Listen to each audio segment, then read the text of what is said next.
So this is going to be our class with the Peterborough Town Library on what does Google know about you. I imagine this will be a very short class. If we just go to the next slide, everything, Google knows everything. So does anyone have any questions? See, I need the positive laughter. That's what I'm missing with the general Zoom chatness of these classes. So it was kind of a joke, but anything you do online using Google services, and if you're logged in to Google at any point, if you have an Android phone, if you use Google Maps on your iPhone, if you have a Google account on your iPhone, um, generally Google really does know pretty much everything, and we can show you a little bit about how to view what Google knows about you at the end, and different ways you can toggle these, the data collection on and off. So also, before we go too much further, I want to say that turning off some of Google's data collection will sometimes have unintended consequences. So right now, if I go to a restaurant, right, or I make a plane reservation to fly somewhere, Google knows about it and will remind me about it. If I turn kind of that off, now Google will be less able to help me with kind of day-to-day things. So if I'm traveling near a restaurant and it's dinner time and Google knows I like it, it may say, hey, do you want to order takeout? And then right there on my screen, one button, click, I can order it. So all of these things are privacy versus convenience. There's a quote from Google in 2018. To be absolutely clear, no one at Google reads your Gmail, except in very specific cases where you ask us to and give consent, or where we need to for security purposes, such as investigating a bug or abuse. So one thing you'll note in this statement is they say that no one at Google reads your email. And I 100% believe that to be true. However, what you can see if you read between the lines is no one at Google reads your email. Mm-hmm. So no person at Google reads your email. Google, however, reads your email. Mm-hmm. That's how they know all of your reservations, and they know when your next dentist appointment is coming up. So anything you have in Google, just because a person doesn't view it, doesn't mean that the algorithm hasn't captured it. Now Mary's put together a really nice selection of slides that I believe she'll go over, and Sure. then we can talk about it. Exactly. So what Google knows about you starts with your profile. Um, and if you go to the help page on Google, if you just, you will be able to look at how to examine what is happening in your profile. And as you can see, we're going to look at the computer version, but you can also do it for Android or iPhone and iPad. And this gives you what information you've shared with Google and who can see it. So, Tim, if you'll go to the next slide. So,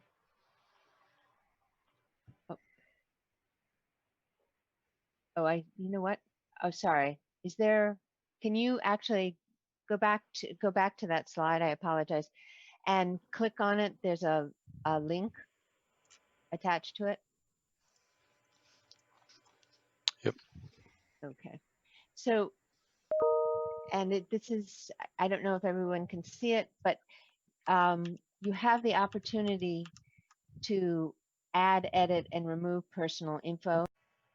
There we go. Basically, you can, as you can see, you can add, edit, or remove personal info. And what you add, you just click the add button, you can edit it, and you can remove it. You can just put it into trash. And you can follow those steps throughout your personal information. Sorry, was there a question? Oh, okay. No, someone's mic was just picking up their computer audio. Oh, okay. So let's go to the next slide. So basically this, what I just showed you, you can do if you are on a computer and looking at your Google on the computer. You can also do it, as I said, on the Android and on the iPhone. Um, if you Google Privacy Checkup, there will be a link that will take you to this. And if you click on the Get Started, I think, Tim, we've put in individual screens for this so we don't have to click on it. So if you go to the next screen, it will give you a privacy checkup.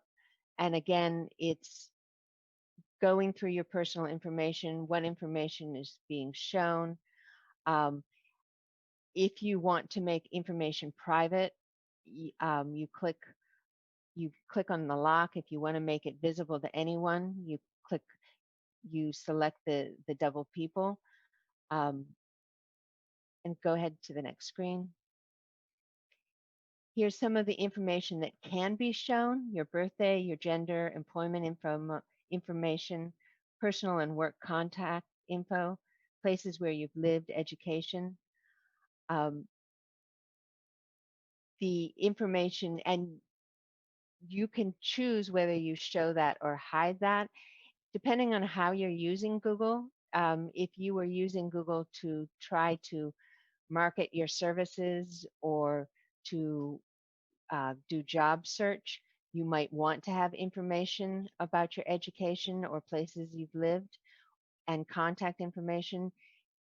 If you aren't using that, then in that way, then I would suggest you limit the amount of information that is out in the Google universe.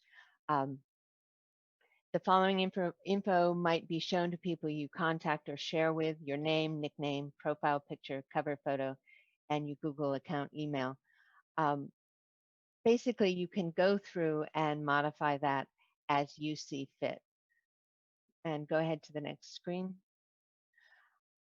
So where this is why this is important, is because it can show up throughout the Google universe in places that you might not expect. It can show up on Google Hangouts and in Gmail, but it also can show up on YouTube or Maps. I actually have contact information for people, and when I go onto my Google Maps, I can actually see their location. So you have to be aware that the information that you put in your personal profile gets spread out all over the internet wherever Google is playing. So I think that's it for my slides. Oh, one last thing too. And this is sort of goes more to what Tim was talking about. The Where you search and how you search is something that um, everyone wants to keep track of, because that's important information and it can actually aid you. But if you would like your searches private, Google has just made finding that incognito search page much easier.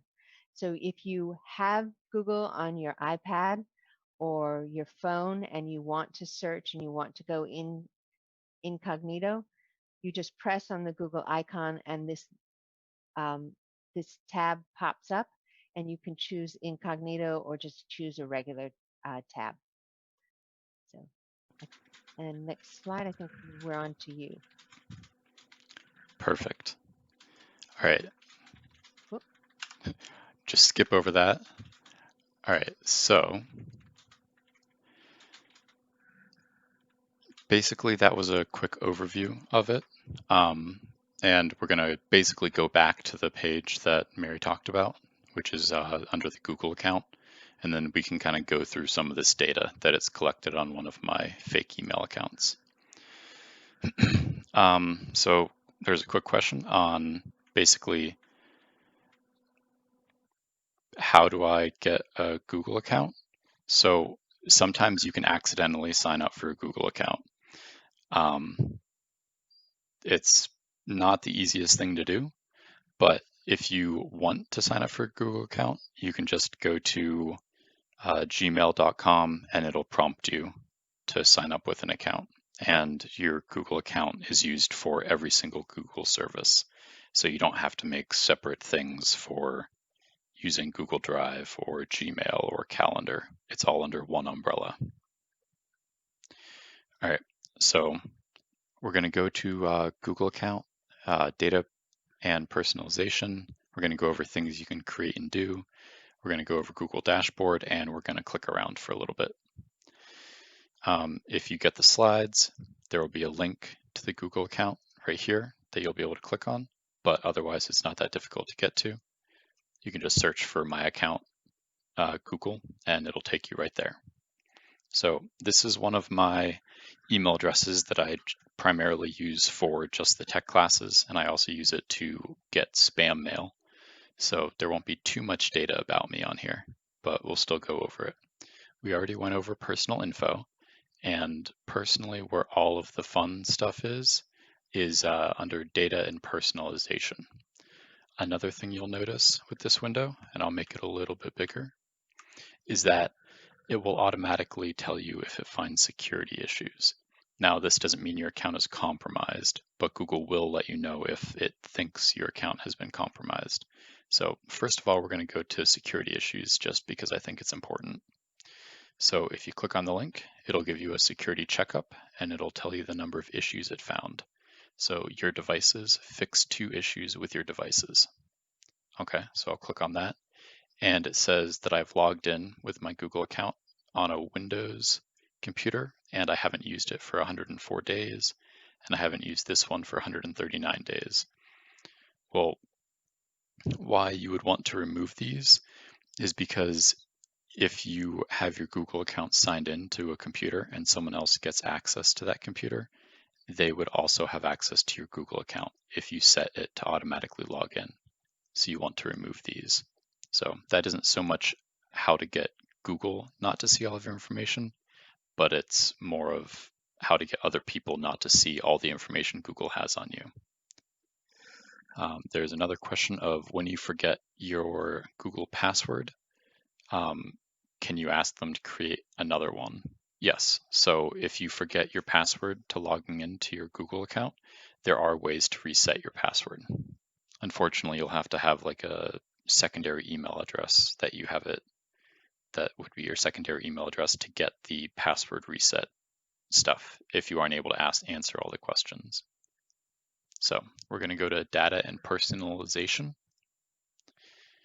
And so the privacy checkup is very similar to the thing I just did, but this one goes into more detail into what data you're sharing with Google.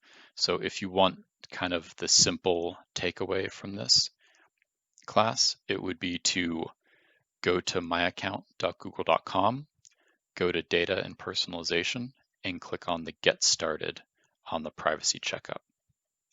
What the privacy checkup will do is it will go through all the types of data, or most of the types of data that Google collects, and it will allow you to turn it off, and it will also allow you to set an expiration date. One thing Google just did, and it's actually fairly recent, I saw the first news article about it maybe 2 weeks ago. By default, on new accounts, it will only save the data for 18 months. Now, if you've made your account in the past, your data by default is saved forever. So let's go over why you would want your data saved forever. Well, if you want to see, if you took a trip to France 3 years ago and you kind of forget that one restaurant you went to, you think it was on a Wednesday, but it was really good. You can look at your map location data on Google for 3 years ago on that Wednesday and find the name of the restaurant. If you have it set to either not track that data or to delete it after 18 months, you wouldn't have that ability to go back in time. So positives and negatives. I'll click on Get Started just so you can kind of see the basics of it. Personalize your Google experience. So right now on this account, I have web and app activity turned on. If I want to change that, I can click on Manage Web and App Activity. I have location history paused. And if I want to turn it on or unpause it, I can click on Manage Location History. It kind of goes through all of the different locations that Google would keep your information, and you can personalize it so you can turn some things on and some things off. You can also see here under activity controls, just a very basic overview of what you have on, paused, and off. And you can click on manage to see even more. One thing I'd briefly like to talk about is add personalization. So the example I like to give is, it's probably an old example by now, but I used to, or back in the day, I wanted a bed. So I was looking for beds. And then suddenly every single ad I saw was related to me buying a bed. So I have ad personalization on. So if I search for beds, Google will give me ads for beds. If I have this off, Google may give me ads for lipstick, beds, clothing, shoes. It would give me random assortment of ads. So if you have ad personalization turned on, it can sometimes be helpful, but if you have it turned off, then it won't impact your ads based on who you are.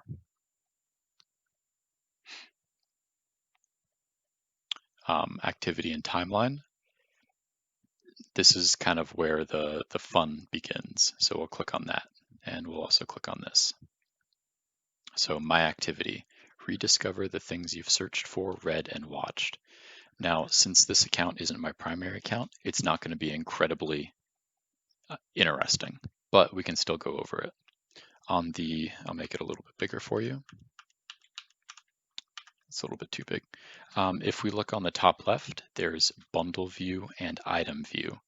Bundle view means if you search for 5 things, Google will then say that you did a Google search in one panel. If you do item view, everything would be individualized. So it doesn't like stack things together. And we'll go over Google Maps in the next option, the next thing. But if we click on bundle view, my Google activity, you can see everything that you've done. So I visited support.google.com. We just clicked on that. That was 108. It does take a little time for it to bring the activity in, but 108, so that was only, under 15 minutes ago. I went to local.google.com and I viewed the Peterborough Town Library website. I searched for Town of Peterborough Library, and I also searched for how to eat a book. It can also tell me what apps I used on my phone. So I used Reddit is Fun on my phone at 9:17. I used the Pixel launcher. I used Microsoft Outlook. I replied to a message. I used the clock. So that's me turning off one of my alarms. Yeah, so it knows pretty much everything. I play Pokemon Go, in case you didn't know. I opened Google Sheets and Microsoft Teams. So it knows everything, and this will go back for as long as my account is active. So if I don't want all of that activity saved in perpetuity, I can click on Delete Activity By. And I can basically say, I want all of my activity deleted from all time right now. And it would delete it. If I go to Activity Controls, it will then bring me back to this site, this page, where it will let me know that it is tracking certain things. So web and app activity are turned on, and it will also give you a brief, if you click on it, it will tell you kind of the negatives associated with turning off the data collection for web and app activity. So what this class isn't gonna be is it's not gonna be me telling you what you should do, because this is definitely a pro and con thing you have to kind of decide for yourself. But I'm just showing you that Google has all of this information. So if we go back again, and if we scroll down to timeline, I don't believe I have anything on this account, but I will click on it anyway. It's danger zone. So I don't have any information on this account, which I'm totally fine with. But if you have signed into Google Maps, so if you use Google Maps and you have signed in with your Google account and you have it set to save that information would be here. Now, because I don't have any location history, this is going to be very dull, but I'll kind of talk you through what it would look like. So right now I have a world map, and if I had my data collection turned on, I would have basically a line or dots, points in time down here of my location.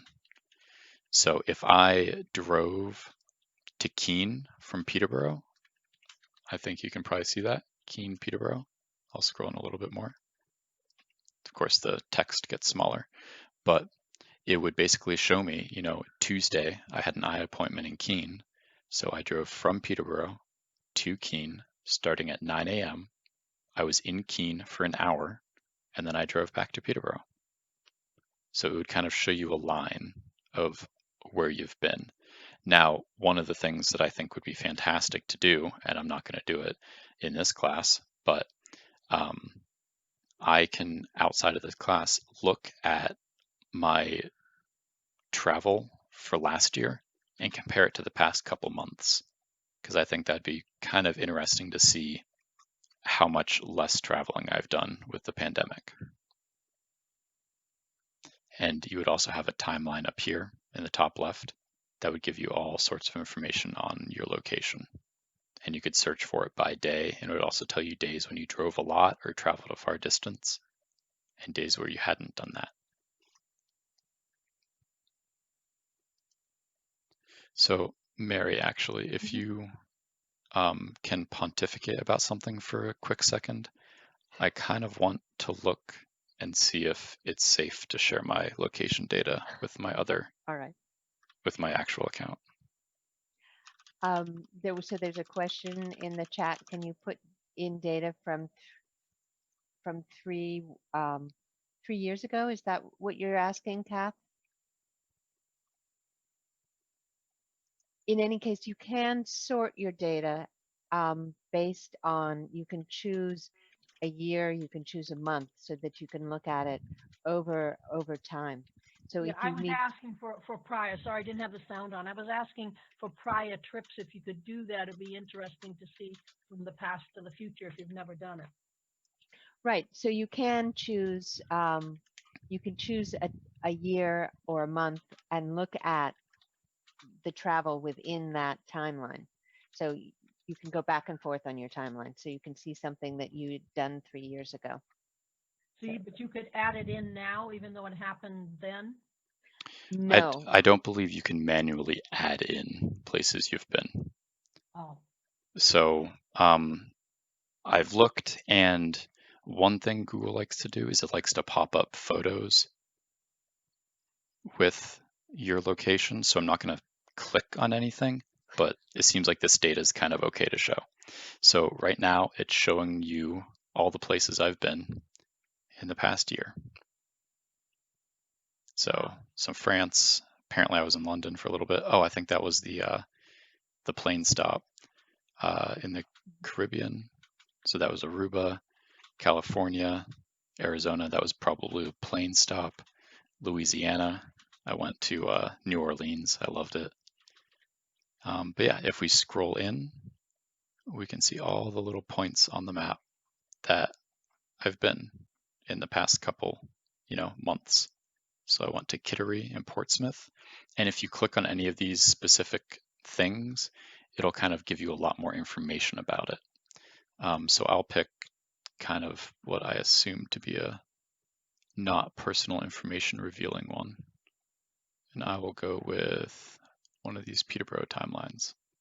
So apparently I went to Post and Beam Brewing. And if we click on a day, Thursday, January 18th, or sorry, June 18th, it'll show me that I went to the Royal Ridge Center I'm assuming I was shopping for something, and then I went back home. So So it can, Tim, what would you use that information for? I have a thought as far as from my point of view, but what would you use that information for? so I kind of like to see just kind of where I've been. It's interesting to me to see different points on the map. It's also useful. So in France, there was a restaurant that I really liked, and I forgot the name of it. So I clicked around on there, saw the days I was in France, and was like, okay, well, I went there on a Wednesday, and then found the name of the restaurant in that manner. But more, I like it just, in case someone gets murdered in Vermont, I can say, well, my phone says I was in Peterborough. It won't be very useful. But if Probably you more didn't, likely to be used against me, but yeah, it's just kind of interesting. all right. I could also see it if occasionally I need to submit paperwork to get reimbursed for trips that I'm doing for the town. So you could actually go back if you've forgotten, the stops that you made and uh, be able to account for where you went and the distance of it as well, which would be nice. Yeah. And it's also definitely useful for viewing how much of your life has been spent driving to and from work, It's true. which I don't recommend because that just gets sad. All right, so we're going to go back to home just to reset everything. So myaccount.google.com, this is where all the information is. Privacy checkup, account storage. So this is all of your information. So we're going to go back to data and personalization. Web and app activity, we already went through that. Location history, we went through that. YouTube history. So if we click on this, Google will keep all of the YouTube videos you watch, and it will also save all of your searches that you've ever made on YouTube. And for an example of the auto delete, right now, auto delete on this is set to off. If I want it to automatically delete some of this information, I would click here and it would give me some options. So auto delete activity older than 18 months, auto delete activity older than 3 months. So click on this, hit next. Now all of the videos that I've searched for and that I've watched over 18 months would get removed. So apparently I've only seen 3 videos on this account, and it will tell me the date and the time. I believe these were all during classes, actually, and it will delete them. So it's letting me know that these will be deleted from my search history, and going forward, activity older than 18 months will automatically be deleted. So confirm. Now my preference is saved.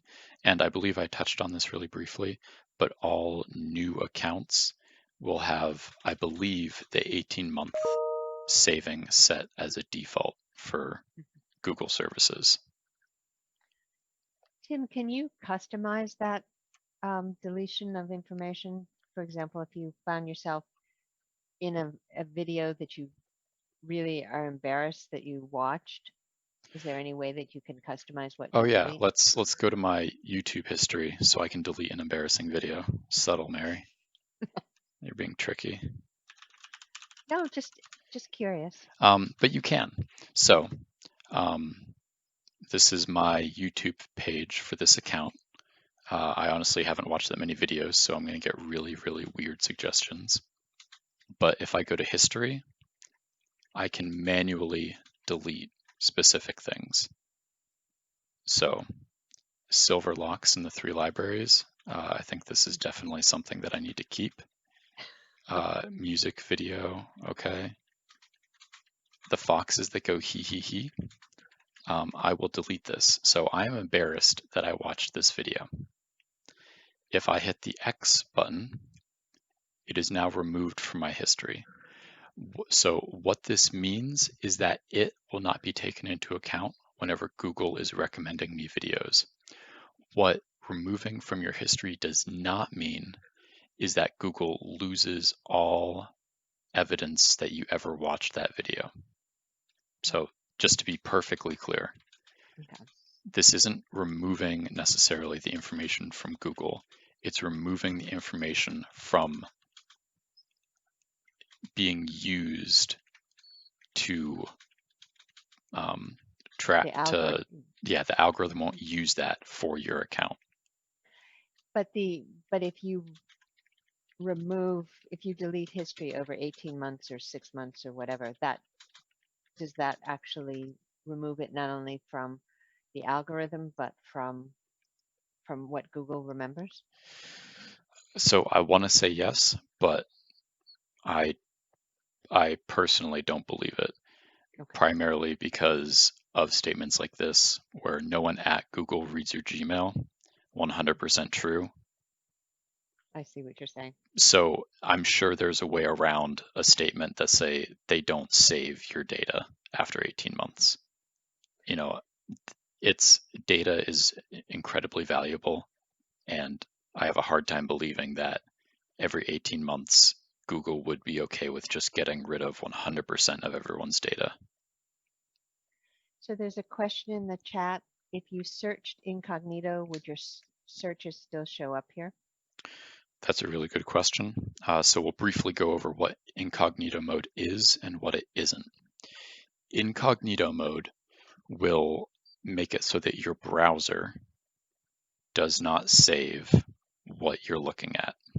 So if you go back in your browser's history, it will not be in there. Whatever you searched for, whatever you viewed, it won't show up. So I use the incognito mode for most things, primarily because I just don't like the level of tracking that goes on. However, anything you search, if you are logged into your Google account in the incognito browser window, it'll still get saved. And anything you search in incognito mode, your ISP, so example Comcast, still knows that you searched for it. So someone's always gathering the data, unless you use a service like a VPN, which we should really get sponsored by. That's true. Because that seems to be the answer a lot of the times, is use a VPN.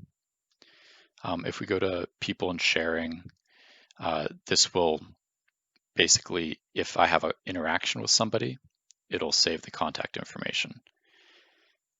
If I have a phone or device, this button would allow me to basically take all the information from that device and add it to my Google account. And if I block somebody from contacting me, it's here. So basically, what Google knows about you is your contacts. So anyone you've contacted, Google will know about it.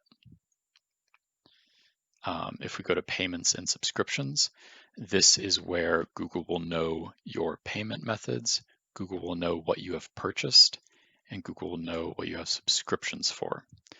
The one I like for this and use on my personal account is reservations. If I make a restaurant reservation, Google will automatically know. So for example, if I make a restaurant reservation that's in Boston and it's for Sunday at 6 o'clock, Google will tell me at 4:30, hey, you might want to start getting ready because you have an hour-long drive ahead of you. So some of these things can be useful. There was a question on if I go on the web using Edge, does my info bypass Google? That's kind of a good thought. However, if you use Google to search,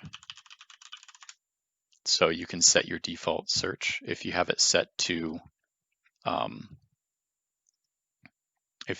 use Google, then Google will still know what you use on Edge.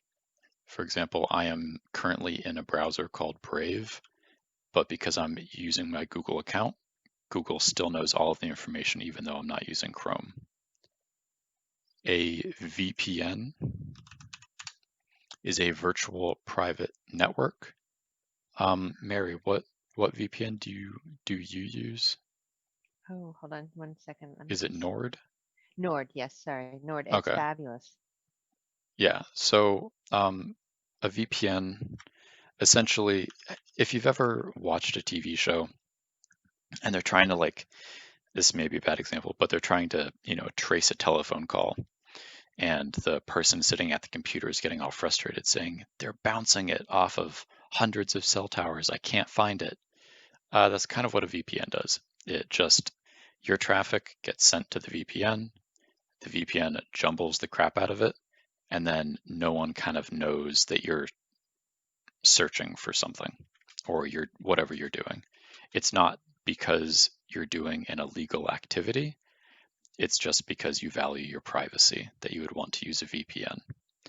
The other benefit for VPNs, and people tell me about this, but I don't really watch baseball, but there are like blockouts or blackouts or something. Mary, do you know what I'm talking about? I've heard about that, Tim, and I've heard about it in football where the game will be shown in real time if you are in England or if your VPN suggests that you are viewing it from England. Whereas if you're in the United States, then it's blacked out for 24 hours. So hypothetically, Yes. what you could do with a VPN is say, hey, you know, NFL, it turns out I'm in Canada or England, and then you can watch a live stream. If you're on Netflix and you really want British stuff, you can basically tell Netflix, hey, I'm in England, because Netflix has different catalogs for different areas. Of course, I believe that's against terms of service, so I would never recommend anyone do that. But that's just some of the fun things you can do with a VPN. So there are a couple more questions about VPN in chat, the quality of a free VPN and how does one get one? So the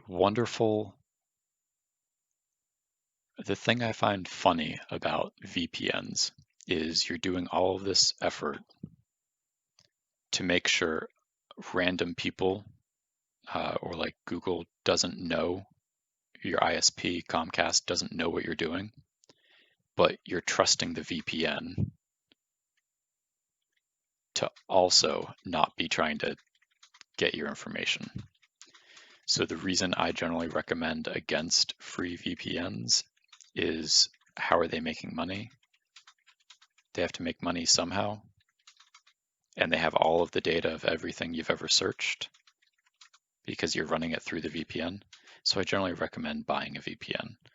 So if you want just a one-word answer of how to get a VPN, just basically go to Nord, and I believe there's a free trial, and you can get it. The And pricing there are changes. amazing sales that happen. And so you can just Yeah, keep buying out. I think we have it set up for the next 3 years for it's next to nothing. it's constantly on sales. I think probably um, like around half off is generally normal. So basically, for a price of a cup of coffee every month, you can have Nord. Now, I'm not explicitly recommending Nord. It just happens that Nord is one of the biggest. So you can always look at a review and kind of. So I've heard of Nord, I've heard of CyberGhost, and my personal favorite is TunnelBear. Um, the reason why TunnelBear is my favorite, and I apologize, we have gotten off track a little bit, but the reason why TunnelBear is my favorite is their logo is a bear. And if you stop using them, they have a picture of a really sad bear asking you why you're leaving. So if you want what I use, I've used Nord in the past. I like TunnelBear, again, purely because of The bear. the bear. Yeah, probably not the best way to choose a VPN, but it's what I do. Okay. So we have gotten off topic a little, but does anybody have any questions we can Yeah. turn So on? we did get off topic. However, we did get through what I wanted to get through before we went off topic. And I also fully realize this is a lot of information, but the takeaway is that Google really does know pretty much everything. Um, if you go to my account at google.com, data and personalization, go to Google Dashboard. This is another way to see all of your information. So you can see that I've had 1,674 conversations on Gmail. I have 27 contacts. Well, if I want to see what my contacts are, what Google knows, click on that, click on contacts, it'll take me right to my contacts. There's really a wealth of information. Now, the big one, and the only thing I want to jump in before people ask questions, is if we go to our Google dashboard for my account, scroll all the way to the bottom, and click on Download My Data. This will allow me to download, if you want an answer to what does Google have on me, what information does Google store about my activity, go to download your data. It's called Google Takeout. So if you just Google Takeout, it will give you everything it has on you. So, I mean, this Amazing. list will be longer if you use Google services regularly, but this is just an example of, on an account that I almost never use, what different types of information they have about me. You would hit next step, and then you would choose to download everything. But yeah, that's all I have to say. But definitely, if anyone has any questions or if anyone needs any clarifying statements, now's the time. Yeah, just feel free to unmute yourself and ask or put it in the chat if you prefer.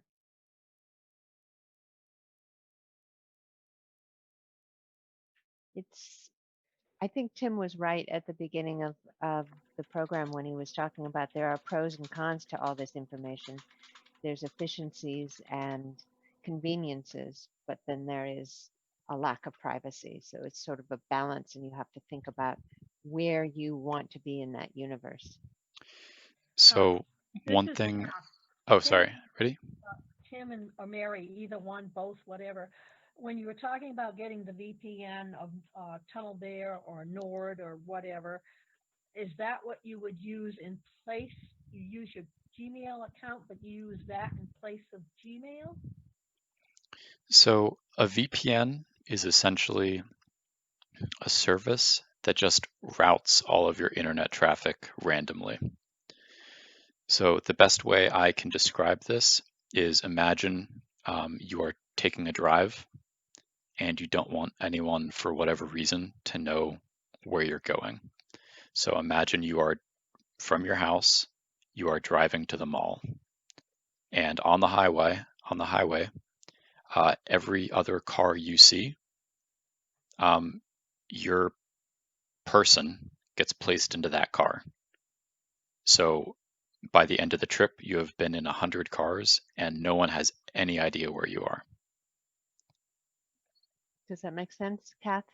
So this is something you have beyond like your Xfinity, whatever. This is an added service you're using. Yes, this would be an added service and an additional expense. Right, got that. Thank you. Sure. So there was a question about cache and cookies and whether it's good to remove them periodically. Yeah, so cache and cookies. So basically, whenever you access a website, that website will generally try and recognize you. So this could be something for, as benign a reason as it just wants to make sure that it gives you your shopping cart back. But it can also be like Facebook, where it just wants to know every single site you visited and everything you do online. It's not really a bad thing to clear cache and cookies periodically. However, if you clear your cache and cookies, you can encounter sometimes minor inconvenience with, what recipe did I find? I'm looking for a banana bread recipe, and I went through 5 of them, and I found a really good one that I wanted to use. And if I cleared my cache, I wouldn't have a record of that banana bread recipe. I would have to go find a new one. Tim, I have another question on the VPN. So that will override the info that Google gets then? It's kind of like takes all your information away from them, sifts it out, and into your information becomes indistinct to Google? If you're signed into your Google account, there's really nothing you can do to stop Google from getting your information. Ah, Unfortunately. I mean, honestly, what I do is I have multiple Google accounts. So, this account I use just for kind of these classes. I have a personal one and I have a professional one. So I basically have zero activity on my professional account, and all of my random stuff is on my personal account, just so it doesn't get confused. Exactly. So does anybody else have any questions? Otherwise, I guess we'll wrap it up. This is sort of, again, another exploration of a deep, dark black hole of privacy. And remember, if you want to know all the information Google has on you, Google Takeout, and we'll give everything. So one last question. If you use Firefox, does Google still get your info? Yes. I use Firefox, and I have my Google account logged into it, and Google gets all of my information.